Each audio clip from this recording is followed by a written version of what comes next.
Bonjour à toutes et à tous, c'est Yui, j'espère que vous allez bien. Moi en tout cas, ça va super. Aujourd'hui, on se retrouve pour une nouvelle vidéo.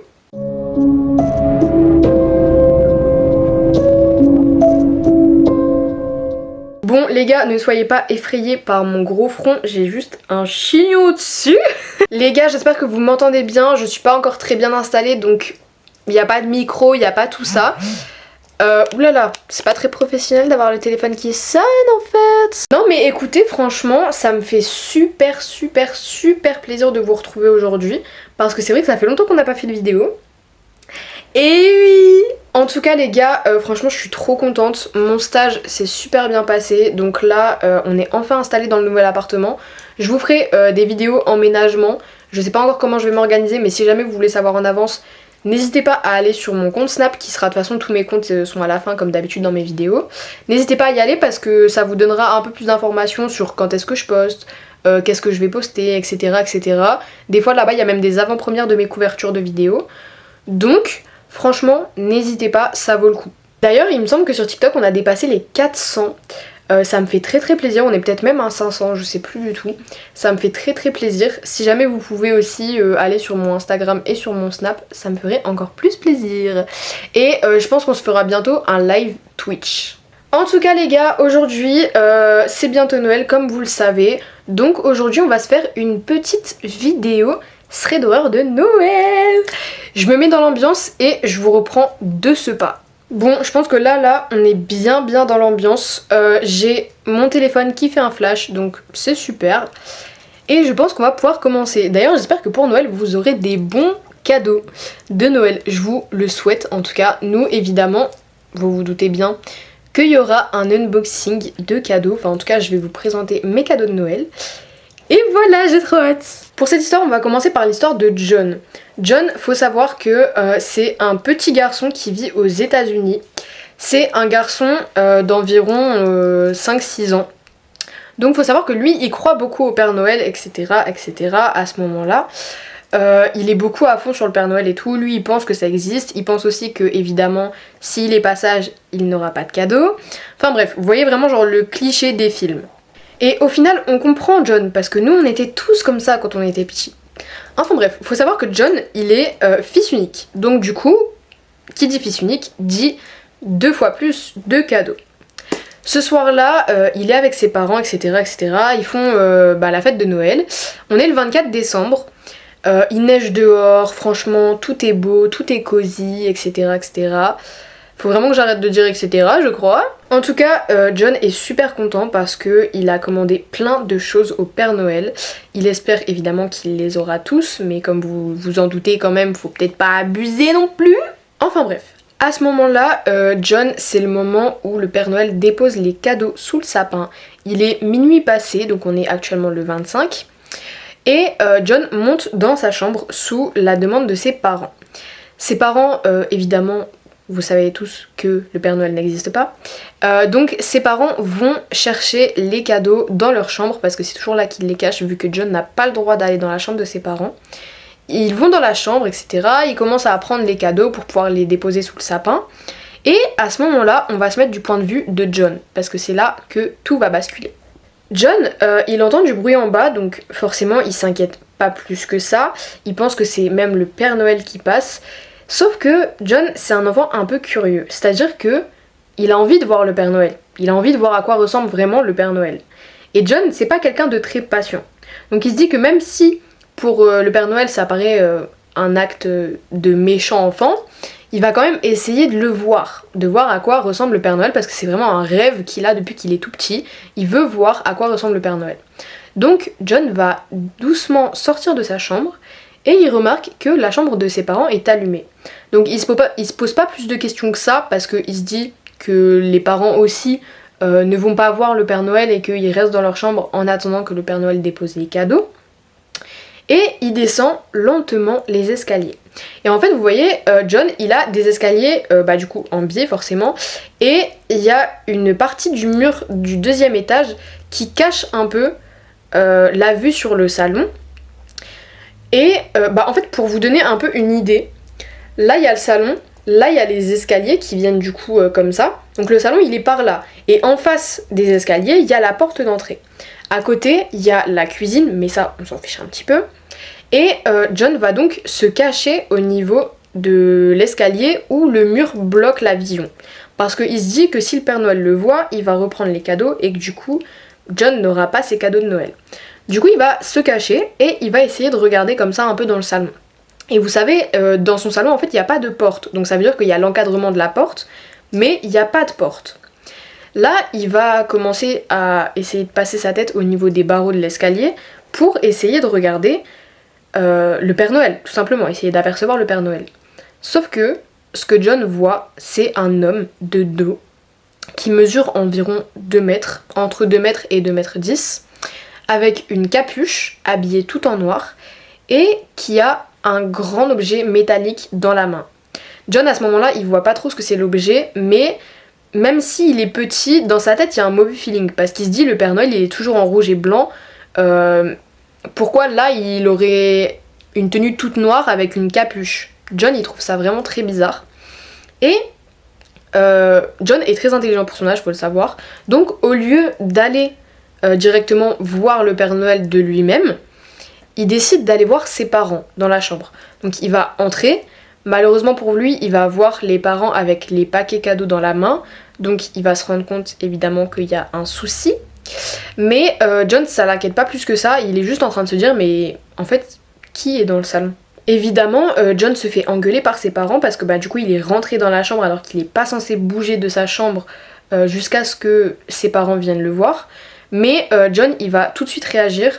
Au lieu de partir dans sa chambre un peu énervé parce qu'il vient de se faire engueuler, il va simplement dire à ses parents papa, maman, qui est dans le salon?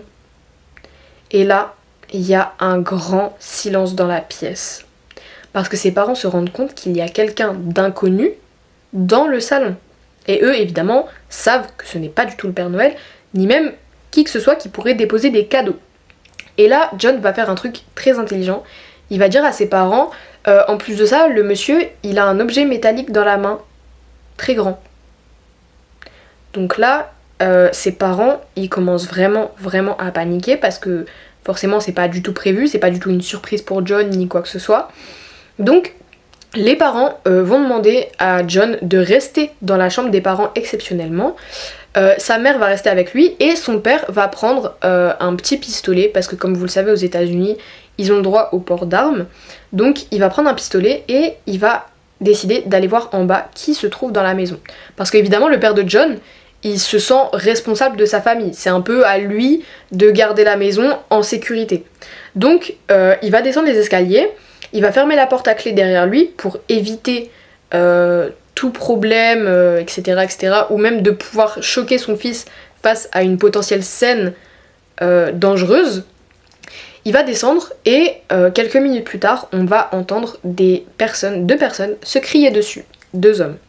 Donc évidemment, John reconnaît la voix de son père qui est en train de crier, mais aussi la voix d'un homme qui a l'air plutôt balèze, on va pas se mentir, qui a l'air plutôt musclé, qui a l'air... Enfin vraiment, il a une voix grave, il a une voix très énervée en plus de ça, et John commence vraiment à se sentir pas bien, parce que je vous rappelle quand même qu'il a 6 ans au moment des faits, donc John va vraiment commencer à paniquer par rapport à la situation, il va commencer à pleurer dans les bras de sa mère, évidemment, parce que, comme je viens de le rappeler, John est un enfant quand même, faut peut-être pas abuser, il a peur pour son père, mais il a peur aussi pour sa mère et pour lui-même.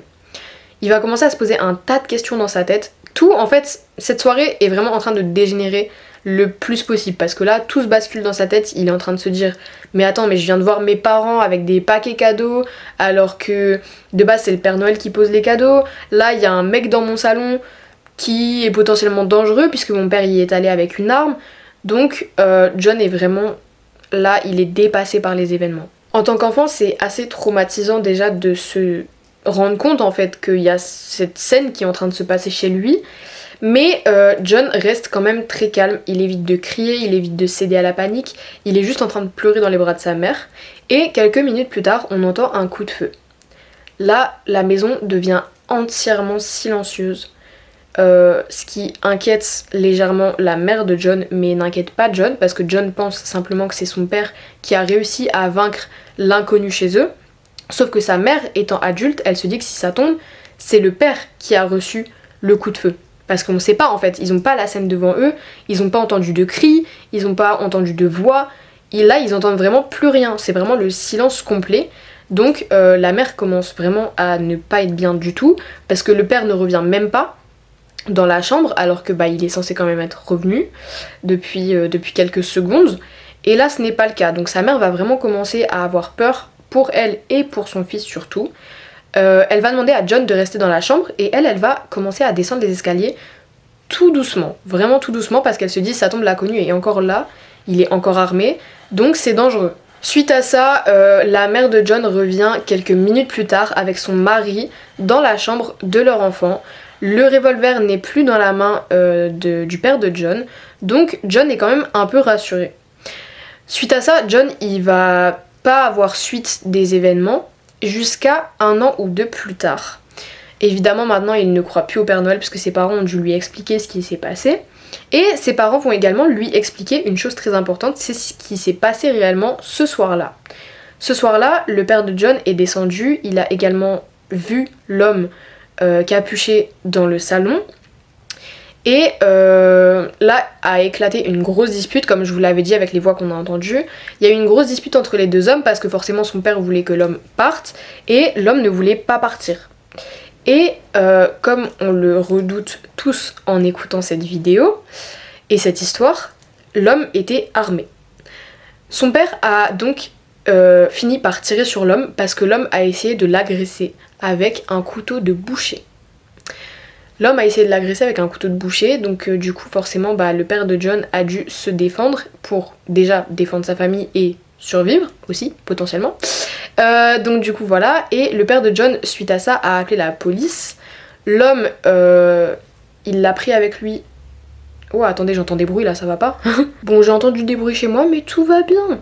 Bref, en tout cas le père de John a emmené l'homme en dehors de la maison en attendant la police parce qu'il ne voulait pas que son fils voie les officiers de police et panique tout simplement. Suite à ça, quelques minutes plus tard, ils ont évidemment repris la soirée de Noël comme s'il ne s'était rien passé pour leur fils, parce que ils voulaient pas du tout traumatiser leur enfant, etc. ou même gâcher la fête. Donc ils ont continué de fêter Noël, tout s'est bien passé et suite à ça, il n'y a plus jamais eu d'incident. Mais maintenant, le père de John a décidé d'installer des verrous supplémentaires à leur appartement parce qu'en fait, il n'y a eu aucun signe d'effraction. C'est-à-dire que l'homme, on ne sait pas du tout comment il est arrivé là, mais il n'y avait pas du tout d'effraction. Enfin voilà, cet homme, on ne sait pas du tout ce qu'il faisait là, on ne sait pas du tout quelles intentions il avait. Heureusement que John a donné certaines informations à leurs parents et qu'il est allé voir les parents directement, sinon on ne sait pas du tout ce qui se serait passé. On ne sait pas du tout qui est cet homme, on ne sait pas du tout ce qu'il faisait là. Mais en tout cas, il ne s'est plus jamais rien passé. Évidemment, le père de John vérifie toujours la maison maintenant avant d'aller dormir. Il ferme les verrous supplémentaires. Vraiment, en fait, c'est un peu comme un trauma pour lui ce qui s'est passé. Mais John, en soi, il n'a pas vraiment de traumatisme vis-à-vis de ça, parce qu'il était enfant, donc en fait, ça l'a pas plus affecté que ça. Il était juste là en mode, il y avait un mec chez moi, mais mon père nous a défendus, on n'a rien, donc tout va bien. En fait, pour lui, vraiment, il n'y a aucun traumatisme, mais pour son père, il y en a un léger quand même. Enfin voilà, en tout cas j'espère que cette première histoire vous a plu. Maintenant on va pouvoir passer à la deuxième et dernière histoire malheureusement, parce que je vous avoue que il est tard et que j'ai pas trop le temps. Sur ce les amis, moi je vais manger et après je commence la deuxième histoire parce que là j'ai quand même faim, il est 20h30, donc je vais aller manger et j'arrive.